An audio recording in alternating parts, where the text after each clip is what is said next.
गिबियावनो बे news channel नायगिरि जोंनि बर' बिटिसि हालामनि बयबो रायजो राजाफोरनिसिम जोंनि इन्डियान नेशनेल कंग्रेसनि जानानै गाहाम हामलायथिनाय बावहरनाय जाबाय खुलुमबाय बयखौबो। लोगोसे दानो आंजों दङ आंनि आगदाजों थानाय बिथाङानो जाहैबाय जोंनि चिरां जिल्ला कंग्रेस कमिटिनि भाइस प्रेसिडेन्ट। आंनि आखिजों दङ जोंनि चिरां डिस्ट्रिक्ट कंग्रेस कमिटिनिनो जेनेरेल सेक्रेटारि।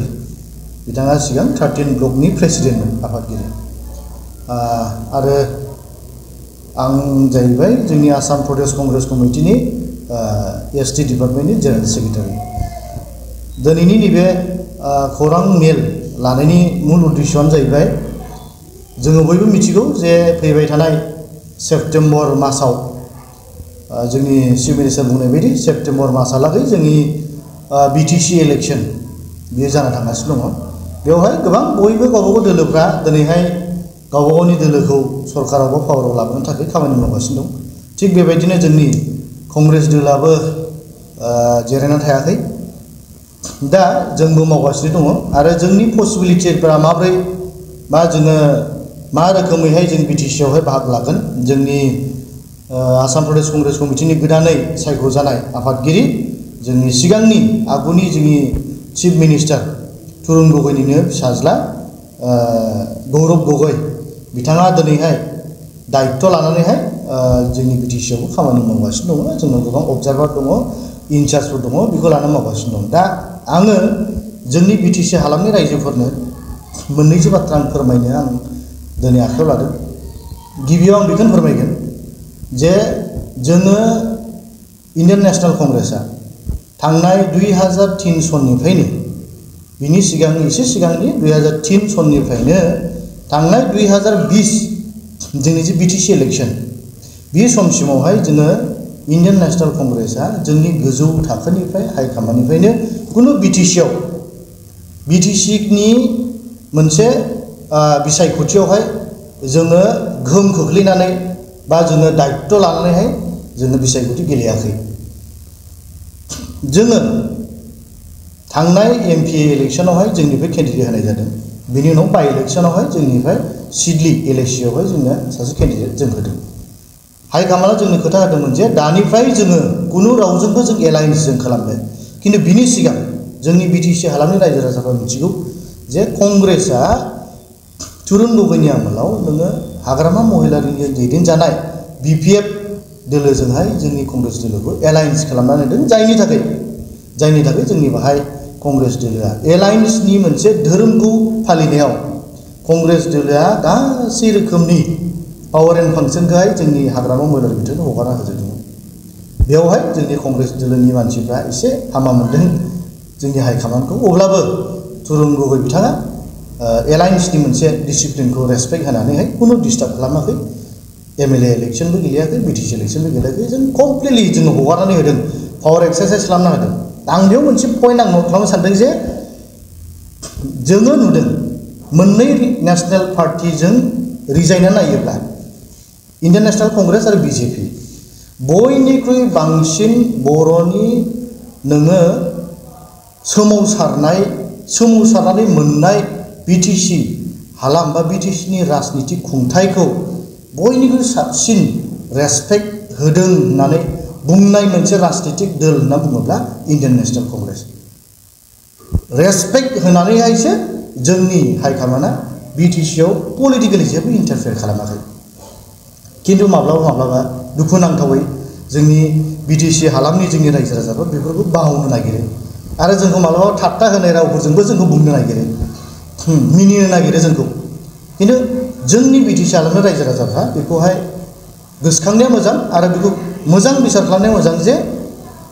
बर'नि सोमावसारनायनि मोनसे स्पिरिटखौहाय कंग्रेसआ जेरैबायदि रेसपेक्ट होदों। दिनैनि सोलिबाय थानाय जि एलायन्स सरकार बिजेपिजों दैदेनजानाय जों बेवहाय बे रेसपेक्ट होनाय स्पिरिटखौ जों नुनो मोनाखै। बरंस बिसोरो दिनैहाय डमिनेट खालामनानै गावसोरनि गासिबो आवथायावसो लाबोनाय मोनसे एग्रेसिभ मुडजों बिटिसिखौ दखल खालामनो नागिरनायखौ जों नुदों। जायखौ लानानै जोंनि दिनै गोबां बिटिसिनि इन्टेलेक्सुयेलफ्रा बर'नि हालामनि बड'लेण्ड हालामनि जोंनि रायजो राजाफ्रा दिनै गिखांनाय फैदों आरो सिन्था खालामनो बायद' जादों। जों पलिटिकेलि जों मा जानो थांगासिनो दं बेखौ सिन्था खालामो बे मोनसे थांबाय आरो आं बुंनो नागिरनाया बे दिनै जोङो इन्टायार 40टा समष्टियाव जेरै जोंनि तुरुन गगैनि फिसाला जोंनि गौरब गगৈ सारा बुंनाय बायदि दिनैनि दिनाव 40टा समष्टियावबो केन्डिडेट होगोन बेखौ जोंनो खोथा होदों बे रोखोमैनो जोंनाव 40टा समष्टिनिबो केन्डिडेटनि लिस्टबो जोंनाव दङ दा आरो खामानि मावगासिनो दङ दायो अर्गानाइजेसनेल खामानि दायो सोलिगासिनो दङ मावनाया दा बिनि गेजेराव जोङो बबे देरहानायनि सिट बेखौबो जोङो अलरेडि रिकगनाइज खालामबाय आरो जों बे मथे जोङो आवगायगासिनो दं जोंनि कंग्रेस दोलोआ जोङो बांद्राय जों बिराद गिदिर गिदिर मिटिं खालामाखै जोङो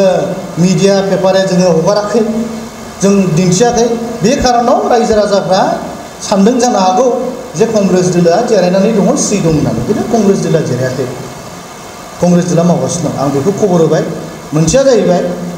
दिनैनि बे 15 नम्बर काजलगाव समष्टियाव जोङो कंग्रेसआ जोङो देरहानायनि मोनसे पर्जानि मोनसे जोंनि समष्टि कंग्रेसनि थाखाय बेखौ आं बुङाखै बे काजलगावनि ओनसोलनि बा काजलगावनि जोंनि समष्टिनि मानसि रायजो राजाफोरनिसो बुंनाय बाथ्रा जों माबोरैब्ला देरहागोन बिथांमोना जोंनो खोन्थाबाय ओरैब्ला देरहागोन होननानै आरो बेखायनो जोंखौ देरहानायनि जों ग्राउन्डआव मावगासिनो दङ दा काजलगावनि जानानै जोंनिया भाइस प्रेसिडेन्ट बिथाङा दाहाय एसे बुंगोन काजलगावखौ जोंनि बिपिएफआ दखल खालामनानै दोन्दोंमोन 15 बोसोर गेजेरावहाय पिसिडिआर हिसाबैबो दखल खालामदोंमोन 5 बोसोर खिन्थु दिनैनि काजलगाव समष्टिनि रायजो राजाफ्रा माखौ हास्थायदों माखौ लुबैदों मा पार्टिखौ लुबैदों बेखौ जोङो समजों लोगोसे जों मिथिनो मोनगोन बाहाय माखासे केन्डिडेट एप्लिकेन्टफोर दङ बिनि गेजेराव आंबो सासे काजलगावनि केन्डिडेट एप्लाइ खालामनाय हाइकमान्डआ जुदि आंनो जुदि खाबु होयोब्ला नोङो जुदि स्कप होयोब्ला आङो काजलगाव समष्टिनि रायजो राजाफोरनि जानानै आङो काजलगाव समष्टियाव गेलेनो आं रेडि जाना दं कंग्रेस दोलोआ माने मोनसे नेशनेल पार्टी हिसाबै हाइकमान्ड बेस पार्टी जोङो जिहेतु इलेक्शन कमिशना दाबो इलेक्शननि डेटखौ जोंनो फोसावना होआखै दा बेखायनो इलेक्शननि डेट फोसावथ'यैखाय जोंनि दोलोआ सिङाव केन्डिडेटफोरखौ दा एग्जामाइन खालामनाय रिसार्च खालामनाय बुस्थुखौ मावगासिनो दङ नोङो मोनसे प्रसेसआवहाय अलमस्ट माने नोङो स्क्रिनिं मोनसे पिरियड जागासिनो दङ केन्डिडेटफोरनि सायावहाय नायबिजिर खालामगासिनो दङ जेब्लानो नोङो जोंनि इलेक्शन कमिशना डेटखौ फोसावगोन बिसायख'थिनि बिनि उनावनो जोंनि हाइकमान्डआ नांगौ सम बायदियाव थि सम बायदियावहाय जोंनो केन्डिडेटखौ फोसावना होगोन होनना जोंनो खोथा होदों कंग्रेस दोलो हिसाबै देरहालाङोब्ला रायजोनि बबे मोनसे आयदाखौ एजेन्डाखौ लानानै खामावनो सानदों जोङो कंग्रेस दोलो हिसाबै जुदि रायजो राजा बिटिसि हालामनि रायजो राजाया जुदि जोंखौ थिखोहरोब्ला जोङो थांनाय 17 बोसोराव जायखौ बिपिएफनिफ्राय आसा खालामनानै जोंनि बिटिसिनि रायजो राजाफ्रा मोनाखै आरो थांनाय 5 बोसोराव जायखौ इउपिपिएल आरो बिजेपिनिफ्राय आसा खालामना रायजो राजाखौ मोनाखै जायफोर मावनो थालांदों जायफोर खालामनांगौ दंबावो नै बेफोर एजेन्डाफोरखौ जों नायनानै जोङो बिटिसि हालामनि रायजो राजाफोरनि गांनाय उखैनाय बिसोरनि डेभेलपमेन्टनि खोथा होन जातिफोरनि इस्यु होन गासै नोङो हा हुनि इस्यु होन जोङो डेभेलपमेन्टनि इस्यु होन बिटिसि हालामखौ बयनिबो खौसेथि मोनसे डेभेलपमेन्टआव लाबोनाय मोनसे इस्युफोरखौ जोङो निट बेसआव स्टाडि खालामनानै जोंनि कंग्रेस दोलोआ जों बेखौहाय लानानै जों आवगायलांगोन होननानै जों थांखि लादों कंग्रेस दोलो हिसाबै फैबाय थानाय फिसाखौ नोजोर बोनानै बबेबा राजनैतिक दोलोजों ओंखाम बायनाय जानायनि राहाफोर सानो नामा आंनि लेभेलाव आं बेखौ बुंनो हानाय नङा जिहेतु जोंहा हाइकमान्ड दङ खिन्थु मोनसे खोथाखौ हाइकमान्डआ जोंनो क्लियार होदों जे बे बारनिफ्राय जोंनि गौरब गगৈ प्रेसिडेन्टआ सारा मोनसे खोथा जोंनो क्लियार काट होदों जे बे बारनिफ्राय कंग्रेसआ खुनु रावबो दोलोजों एलायन्स खालामनाय नङा होनना जोंनो रोखा मोनसे खोथा होदों एसे आवगाय नोंथाङा बुंदों जे 40टा समस्यायाव कंग्रेस गेलेजागोन होननानै 40टानि गेजेराव नोंथांमोना कंग्रेस हिसाबै माबायदि मासि मोनथावथाव जोङो कंग्रेस दोलो हिसाबै जों 40टा समस्तियाव जोङो होब्लाबो गासिबो 40टा सिटआवल' जोङो मोननायाथ' सम्भब नङा कंग्रेसनि थाखाय खिन्थु जोंनो जि रायजो राजाफोर ग्रासरुट लेभेलनि जोंनि जेनोखि रिसार्चनि मोनसे जोंनि आउटकाम्स रिजाल्ट जोंनि गेजेराव जेनाखि रिपर्ट फैदों बे रिपर्ट मथे दिनैनि दिनाव जोङो फाइट खालामनो हानाय कम्पिटिशन खालामनो हानाय सिटआथ' जोंनिया 20निफ्राय 21टा सिट दं जेराव जों फाइट खालामनो हागोन खिन्थु बिनि गेजेराव देरहाथारनाया दासिमाव जोंनि खातायावहाय जोङो एक्जाक्टलि जोङो लिरनो हायाब्लाबो रिपर्ट बेस मथे जोङो 10टानिफ्राय 12टा सिटआ जों देरहानायनि मोनसे हिसाबाव दं जुदि जोंनि बै रिसार्च मथे रायजोआ जोंनो भट होयोब्ला जों 10टानिफ्राय 12टा सिट डाबल डिजिट देरहानायनि फर्जायावहाय कंग्रेसआ दिनाव दं। जोंनि बिटिसि ओनसोलाव दा मोननाय बर'फोरनि गेजेराव दा पावारफुल माबा गासैबो गेलेदों बिटिआर होननानै बुङो लोगोसे बिटिआर बे मोननैनि गेजेराव नोंथांमोनखौ आं मोनसे एफेक्ट खालामनो दिनैनि दिनावहाय मोननै नोंथाङा बुंदों मोननै गोख्रों दोल होननानै खिन्थु मोननैबो दोला गोख्रों जानानै थाबोदोंना थायाखै ना सोरनिबा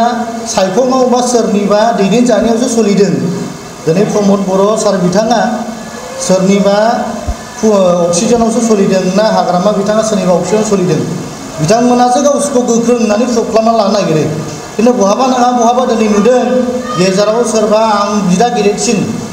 आंनिसो पावार सोलियो होननानै दिनै आङो बिथांमोनखौ आगदा आगसिजों आं लाना सोलिनो हायो होननानैहाय बुंनायखौ जों नुनो मोन्दों दा बेखौ नायोब्ला आं सानो बे मोननैबो आगदा आगसि लाजानाय पार्टियादे जोंनि बिटिसि हालामाव गोख्रों जानानै थाबावदों आं बेखौ नुवाखै दिनैनि दिनाव खिन्थु मानसिफ्रा बेखौसो जोंनि रायजो राजाफ्रा बिपिएफखौ दिनै सापर्ट खालामना बिपिएफआ गोरा जागोन गाबोन इउपिपिएलखौ सापर्ट खालामना गाबोन इउपिपिएलआ गोरा जागोन खिन्थु आं दिनै नुदों बे मोननैखौबो डिस्टार्ब खालामग्राया सोरबा बिदा गेदेर दङ खिन्थु मोननै पार्टिया बिपिएफ आरो इउपिपिएलआ जोंनि कंग्रेसखौ इफेक्ट खालामनो हागोनखौ आं दिनै नुवाखै मानो होनना बुङोब्ला जि रायजो राजाफ्रा बिपिएफखौ मोजां मोनो बे रायजो राजाफ्रा बिपिएफआव थांखागोन जि रायजो राजाफ्रा दिनै इउपिपिएलखौ मोजां मोनो बे रायजो राजाफ्रा दिनै इउपिपिएलआव थांखागोन बेनिखायनो बे मोननैबो स्ट्रं पार्टि जायखौ बिसोर बुंना लायो बे जोंनि कंग्रेस दोलोखौ जेबो इफेक्ट खालामनाय नङा जोङो नुबाय थादों कंग्रेस दोलोखौ बिपिएफ एबा इउपिपिएलजों मोननै राजनीतिक दोलोआ बिराद इजि लानानै बा एक्टर नङै बायदि खालामो मा बुङो बेनि बेलायाव बेथ' खुब मा होननांगौ जाखो मिनिथावबो मोनसे खोथा बुंनो थाङोब्ला आरो आङो एमपि इलेक्सननिफ्राय गोसोखांसै उदाहरन हिसाबै हाग्रामा महिलारि सार बिथाङा बुंदोंमोन कंग्रेसजोंलाय बा गर्जनजोंलाय बिथांजों बेसेबां मानसि थागोन 10,000 जन मानसि थागोन मालाबा बुंलायबाय कंग्रेसआ बेसेबां मोनगोन 20,000 जन मोनगोन 30,000 जन मोनगोन माने ओरैबायदि गाहायाव दोननानै जोंखौ थाबथा होनाय राव जोंखौ बाहायदों थाङै थुङै जों नुबाय रिजाल्टआव जाय बिथाङा जोंखौहाय दुरबल होननानै प्रुभ खालामनो नागिरो जोंखौ जेबो गैया होननानै प्रुभ खालामनो नागिरो बिथाङा जोंनि कंग्रेसनि दारैनो 49,000 सामथिं नियारलि 50,000 बनाव खाम्फा बरगयारि बिथाङा बिपिएफनि सिट लानानै जेनदों दा बिथांमोना जोंखौ फेक्टर होननानै बुंदों उनावसो रायजो राजाखौ उनावसो बुजिदों जे कंग्रेसआ बिपिएफनि थाखाय दिनै बिराद गिदिर फेक्टर जानांगौ आरो दिनैहाय आं बेखौनो मोनसे खोथा बुंनो सानदों बिथांमोना जोंखौ खिलिमिलि बुंबाय थानायखायनो जोंखौ नोङो थाट्टा गेलेबाय थानायखायनो आं सानदों बे फिथाइखौ थांनाय एमपि इलेक्सनाव बिपिएफआ मोनदों आरो दिनै आं बुंनो नागिरदोंना दिनैनि दिनाव इउपिपिएलआ नि थाखायबो जों कंग्रेसआ फेक्टर जानानै दं जों बिपिएफनि थाखायबो जोङो कंग्रेसआ फेक्टर जानानै दं दा जोंखौ इजि लानायाव बहाबा पार्टिया जेननो हागौ बहाबा पार्टिया देरहानो हागौ कंग्रेसखौ जायहानो इजि लागोन बेनो बहाबा नङा बहाबा साइडआव खहा जागोन सोरनिबा प्लास जाहैनो हागौ सोरनिबा माइनास जाहैनो हागौ बेनिखायनो कंग्रेस दोलोआ दिनैनि दिनाव नोङो गाज्रि मोनसे पजिशनाव गैया कंग्रेसआ गोबां सिटआव देरहानो हानाय पजिशनाव दं आरो कंग्रेसआ गोबां सिटआव देरहानो हायाबाबो सोरखौबा फेजेननो हानाय पजिशनावबो दङ गतिके दा बिटिसि ओनसोलाव राजनितिखौ गेलेनो गोबां दोलो ओंखारबोनानै जायखौ एफपिपि होननानै बुङो बिजेपि होननानै बुङो इउपिपिएल लोगोसे कंग्रेस दोलो बैफोरनि गेजेराव माबायदि नोजोर होदों नोंथांमोना दिनैनि दिनाव जेनेबा एपिबि होननाय मोनसे गोदान पार्टी राजनितिक पार्टी बेखौ बावैसो सिगां दादों जोंनि बयबो मिथियो रायजो राजाफ्रा खिन्थु आङो बावैसो एसे सिगां खोनादों बिथांमोननि जि राजनितिकनि जि हालोद सिंनि बे खोब गाज्रि मिथिया बिथांमोना मा एजेन्डा मा टपिक लानानै मा भिजन लानानै दादोंमोन खिन्थु मोनसे खोथाखौ आं दिनै गोसोखांनो गोसो जादों गोसो गैयामोन मोनसे खोथाखौ आं गोसोखांदों मोनसे समावहाय जोंनि एपिबिनि मानगोनां जाय आफादगिरि डक्टर अनजालि दैमारि बिथांनिया जोंनि कंग्रेस दोलोखौ मोनसे स्टेटमेन्ट होनाय आं खोनादों मोनसे गोबां कंग्रेसनि वार्कारफोर दङ जायफ्रा जेबो भिजन गैया जेबो थांखि गैया बिथांखि गैयै दोलोआवहाय दङ होननानै कंग्रेसनि वार्कारफोरखौ मोनसे समाव स्टेटमेन्ट होनाय आं नुदों आं दिनै फैयै फैयै नुबाय एपिबि दोलोआ जुदि बिथांखि गोनां दोलोब्ला भिजन गोनां दोलोब्ला नोङो भबिष्यत गोनां नों दोलोब्ला थांखिफुल पारपसफुल जुदि पार्टिब्ला एसे समनि उनावनोथ' दुरबल जानांगौनि खोथा गैयामोन स्ट्रंसो जानांगौमोन कंग्रेसआ जेरै दा मोनसे स्टेटनिफ्राय मोनसे स्ट्रं जाबोदों स्ट्रंसो जानांगौमोन खिन्थु जों खोनादों सिंनि खोथाखौ बिथांमोना खुब दुरबलाव दङ आरो बिथांमोना खुब माने बेले बेजेयाव दङ भबिष्यतआव मा जाहैगोन जों बुंनो हाया दा इउपिपिएलआबो नाजादों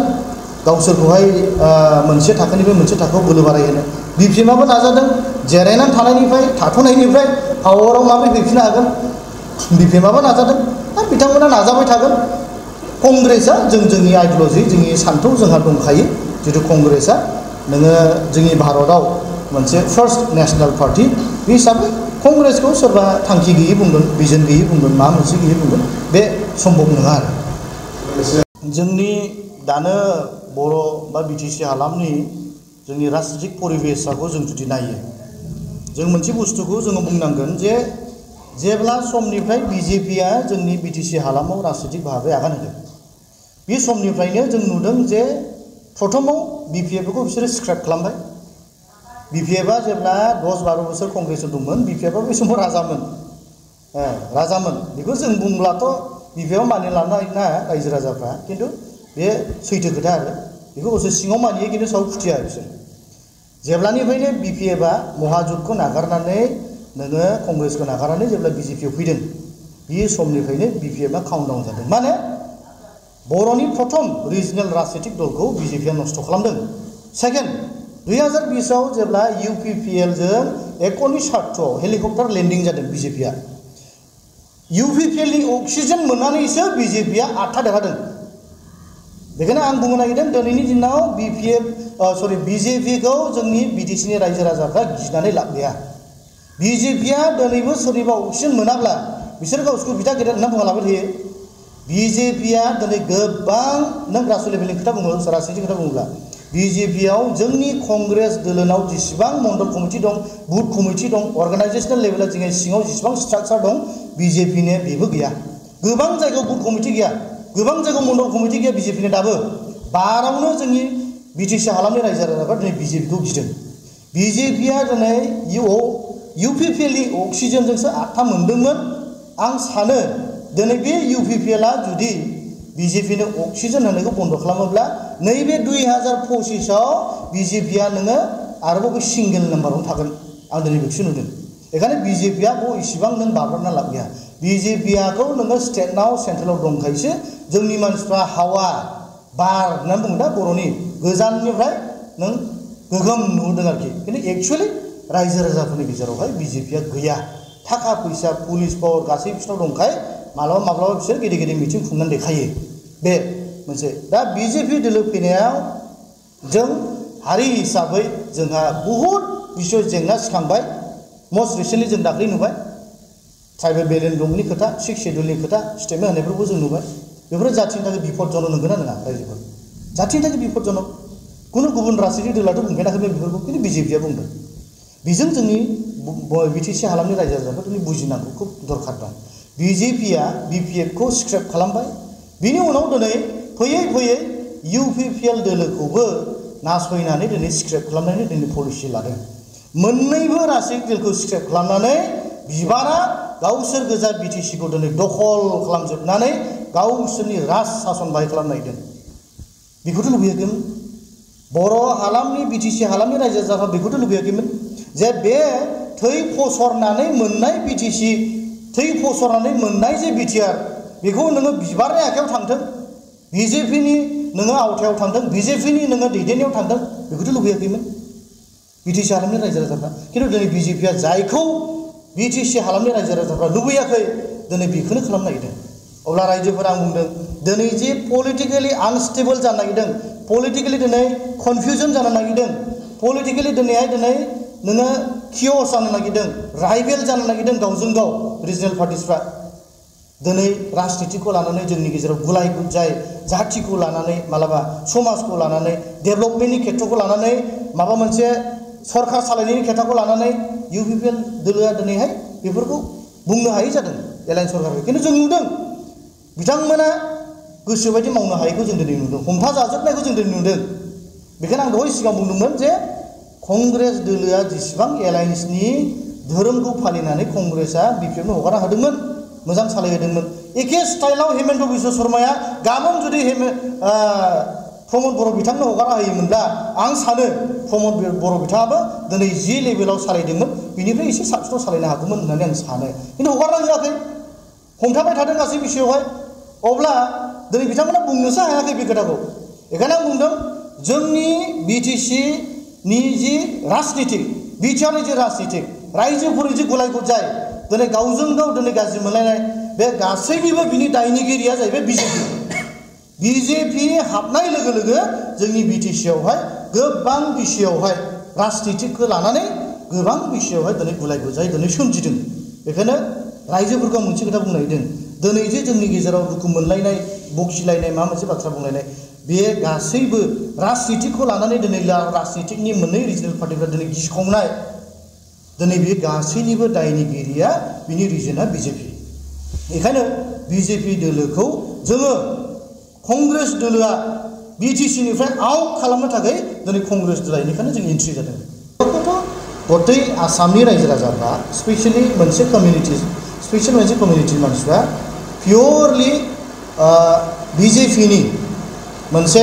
बेकिंजों सोलिग्रा मोनसे पार्टि होननानै दा अलरेडि फोरमान मोनखाबाय आरो एआइइउडिएफ पार्टिखौ नागारनोबो हमबाय दा बिटिसिनि रायजो राजाफ्रा नोङो बिपिएफ इउपिपिएल कंग्रेस बिजेपि बेफोर दोलोखौ गारनानै जे एआइइउडिएफआव सोरबा समर्थन होगोन आं बेखौ नुवाखै आरो जिएसपि दोलोआ मोनसे समावहाय मोनसे स्पिरिटजों दाजानाय मोनसे ग्राउन्डनिफ्राय मोनसे जायगानिफ्राय बेरखांनाय मोनसे बेगरजों फोजानाय मोनसे बिफां बायदिमोन दा बियो मोनसे समनि थाखायल' थिखिबाय बिनि उनाव दिनै जिएसपि होननायानो गैले जुदि बिसोरनि जाया नों लिडार एमपि जेननाय लोगो लोगो जिएसपि होननाय खुनु मोनसे वेब गैले मोनसे समावबो मोनसे स्पिरिट दंमोन मोनसे डिकेनि उनावहाय बे जोब्बाय आरो बेनिखायनो एआइइउडिएफ आरो जिएसपि बियो बाहाय माबा मोनसे कमन फेक्टर जागोन सिरियास मेटार जागोन बेवहाय बिटिसि इलेक्सना आं बेखौ नुवाखै